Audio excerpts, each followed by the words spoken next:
Si je vous dis une Smart, je suis sûr vous pensez à ça, une toute petite voiture de place. Mais les amis, c'est fini, c'est l'histoire ancienne, puisque désormais Smart c'est ça. Des grandes voitures électriques 5 places, plutôt typées SUV. Et venez, je vais vous montrer ce que ça donne. Celle-ci, c'est la Smart #1. Et vous voyez, elle est pas coupée et du coup, elle a un petit peu plus de place, notamment au niveau de la tête pour les passagers à l'arrière. Allez, je vous amène faire un petit tour à bord. Regardez un petit peu. Du cuir, du beau cuir, bien marron comme ça, comme il faut.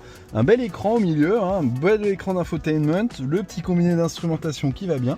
Et on a même un affichage tête haute qui se reflète dans le pare-brise. Allez, on va faire un tour, c'est parti, on met la ceinture. Franchement, cette Smart #3, j'aime bien. Là, on a fait, allez, ça fait 10 minutes qu'on est parti. C'est quali. C'est assez silencieux en ville. On est à l'arrêt, j'en profite pour vous montrer. Ici, un logement pour recharger son téléphone sans fil. Les 2 ports USB-C avec un super speed. Donc ça, c'est pour recharger à toute allure les appareils électroniques comme des PC par exemple. Et là, je peux mettre un petit peu tout un tas de choses. J'ai bien sûr la console centrale ici. Et j'aime bien l'affichage tête haute avec la vitesse qui s'affiche sur le pare-brise. C'est ce qui manque un peu dans les Tesla, je trouve. Un écran comme ça, derrière le volant ici, et en plus sur le pare-brise en face. Et le petit affichage qu'on aime bien ici. Regardez ça, de la 3D. Bon, ça lag un petit peu, mais franchement, ça va, c'est très correct. Et j'aime bien parce que c'est pratique. Pour voir, par exemple, là, je vais me rapprocher de la voiture devant. Hop, ça roule, vous voyez. Et regardez, c'est ça, les anciennes Smart.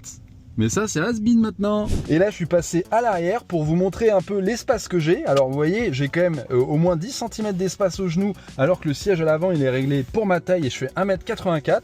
On voit encore la qualité des matériaux utilisés. Ici, au milieu, il y a même la petite trappe à ski pour avoir accès au coffre. Et vous voyez, on peut même tenir à 5. Alors au milieu, on va être un petit peu serré. Et puis le dossier est un peu dur. Voilà, donc ça sera plutôt une voiture pour 4.